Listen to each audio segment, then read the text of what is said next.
Hello दोस्तों, सभी का गुड इवनिंग। हमारी क्लास चल रही थी राजस्थान की वनस्पति। इसमें हम इसका चौथा पार्ट देखेंगे, जिसमें हम देखेंगे कि वानिकी वृक्षारोपण कार्यक्रम के अंतर्गत देखेंगे हम कि कौन कौन से कार्यक्रम चलाए जा रहे हैं। वृक्षों के विकास के लिए कौन कौन से कार्यक्रम सरकार के द्वारा संचालित किए जा रहे हैं। तो सबसे पहले हम देखते हैं, स्टार्ट करते हैं। सबसे पहले जो कार्यक्रम चलाया जा रहा है वो है मरु वृक्षारोपण कार्यक्रम। मरु वृक्षारोपण का कार्यक्रम का जो सन है, ये बहुत से एग्जामों में देखने को मिला है, बहुत इंपॉर्टेंट सन है। 1977-78 से ये कार्यक्रम चलाया जा रहा है।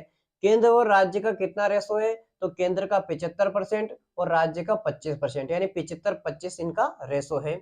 और 10 जिलों में ये चलाया जा रहा है। कितने जिलों में? 10 जिलों में। नोट लगा के आपको एक कार्यक्रम और याद रखना है, इसकी तरह ही सेम है मरु विकास कार्यक्रम, डीडीपी, डेजर्ट डेवलपमेंट प्रोग्राम, जो कि 1977-78 से चलाया जा रहा है। सेम विशेषता है, 75-25 केंद्र और राज्य का ये भी सेम है, लेकिन इसमें एक ही डिफरेंस है, वो है ये 16 जिलों में चलाया जा रहा है।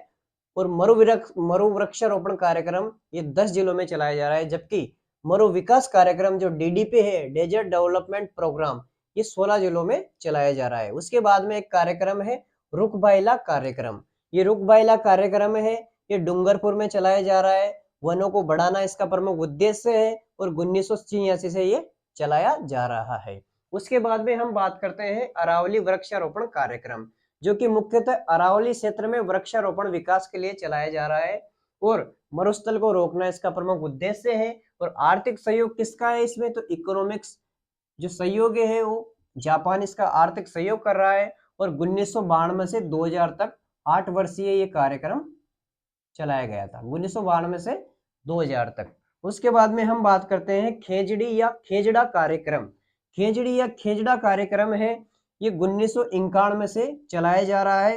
ठीक है, खेजड़ी वृक्षों को बढ़ाना इसका मुख्य उद्देश्य है और मरुस्थलीकरण को रोकना इसका ये भी उद्देश्य है। ठीक है, तो हमने 5 कार्यक्रम देखे, अब 5 और हम देखेंगे। 5 में हमने एक बार इसका रिवीजन कर लेते हैं। मरु वृक्ष कार्यक्रम, मरु वृक्ष वृक्षारोपण, जो कि 1977-78 से चलाया जा रहा है।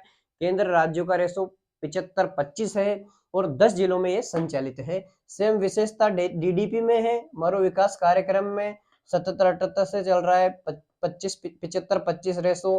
और 16 जिलों में ये इसमें अंतर है कि कितने में, 16 जिलों में।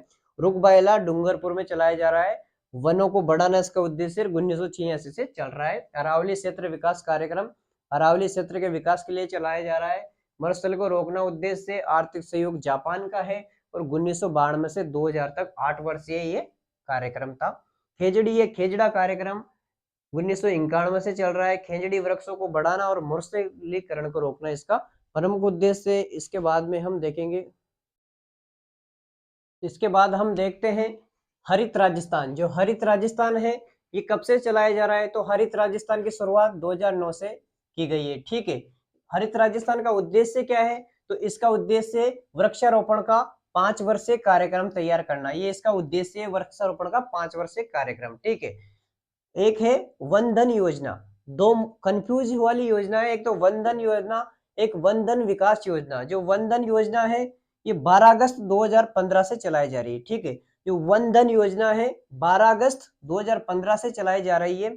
इसका एम यानी इसका उद्देश्य क्या है, तो वनों पर निर्भरता को कम करना, वानिकी को बढ़ाना और जैव विविधता को बढ़ाना और गरीबी कम करना। यानी जो व्यक्ति वनों के निकट रहते हैं और वनों पर ही वो निर्भर है, तो उनकी निर्भरता कम करना इसका उद्देश्य, यानी उनकी गरीबी को हटाना। तो वन धन योजना, एक ही नोट लगा के आप इसको पढ़ना कि वन धन विकास योजना, ये विकास शब्द अलग आ जाएगा यहाँ, और सेम वही है वन धन विकास योजना।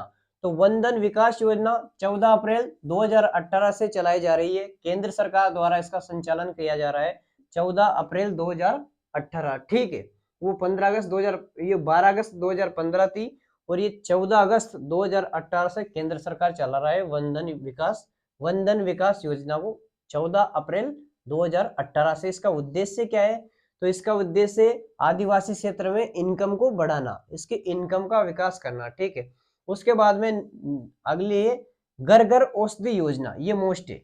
ये 9 नंबर की जो औषधि योजना है ये मोस्ट है। इससे क्वेश्चन आते हैं कि जो घर घर औषधि योजना है या हर घर औषधि योजना, कैसे भी दे देगा और एग्जामिनर कैसे भी दे सकता है। तो आप तो याद करना घर घर औषधि योजना। इसका पहले याद करो आप, इसका उद्देश्य क्या है, इसका किसी भी चीज को चलाने का पीछे उद्देश्य क्या है।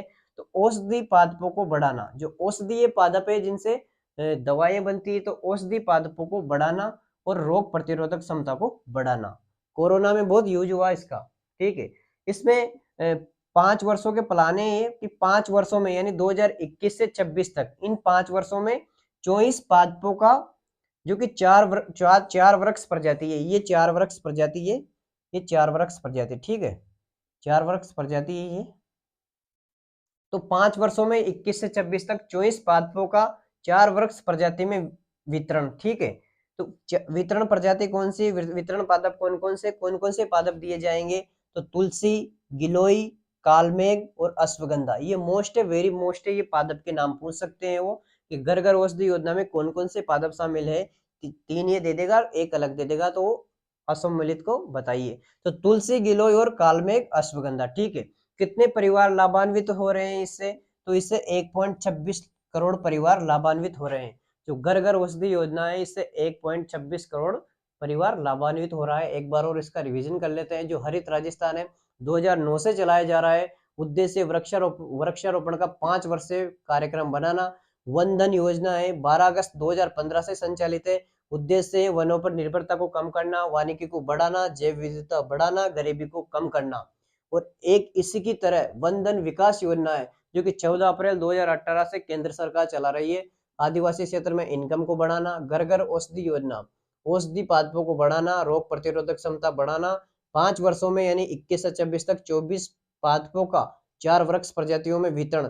वितरण प्रजाति तुलसी, गिलोय, कालमेघ और अश्वगंधा। लाभान्वित परिवार 1.26 करोड़।